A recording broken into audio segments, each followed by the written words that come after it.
Start. महोदय, देसी रियासतों में प्रजा की दशा अत्यंत दयनीय थी। विराम।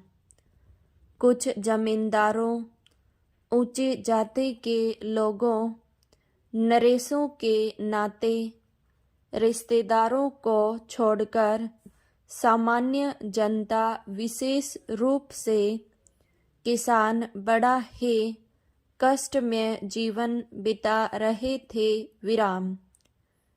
देसी रियासतों को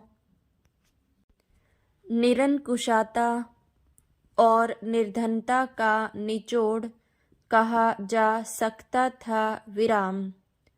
कभी कभी मर्जी होने पर नरेश लोग कुछ लोगों के साथ उदारता का व्यवहार भी कर देते थे, लेकिन सामान्यतः उन्हें अपने ऐशो आराम और अपनी निरंकुश सत्ता की ही चिंता रहती थी। विराम।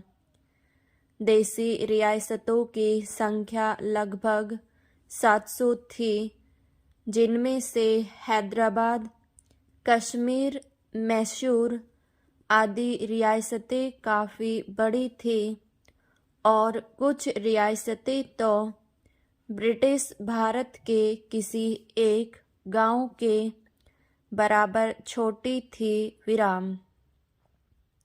कुछ रियासतों का क्षेत्रफल केवल कुछ एकड़ ही था। विराम। लेकिन इन्हें देसी रियासतों के सारे अधिकार और दर्जा प्राप्त था। विराम।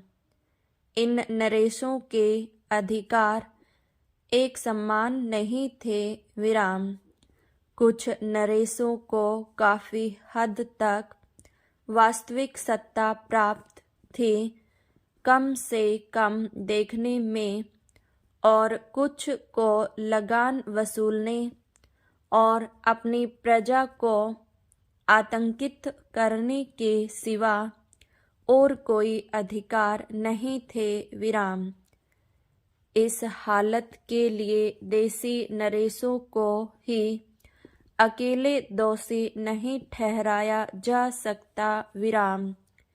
सिद्धांत रूप में यद्यपि उन्हें अपनी रियासत में पूरे अधिकार प्राप्त थे, लेकिन अधिकांश में यह सत्ता केवल जनता पर दमन और अत्याचार की चक्की चला सकने तक ही सीमित थी। विराम।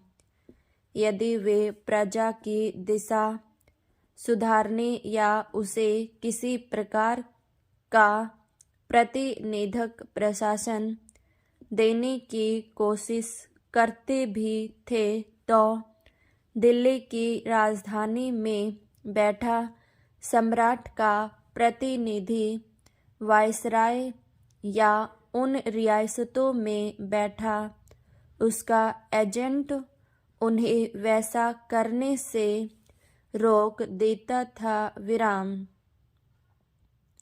ऐसा वास्तव में हुआ भी था कि नरेशों ने उत्तरदायी सरकार स्थापित करने में अपनी असमर्थता व्यक्त की थी, क्योंकि वैसा करना सर्वोच्च सत्ता ब्रिटिश सरकार के साथ हुई संधि की शर्तों के विरुद्ध होता। विराम।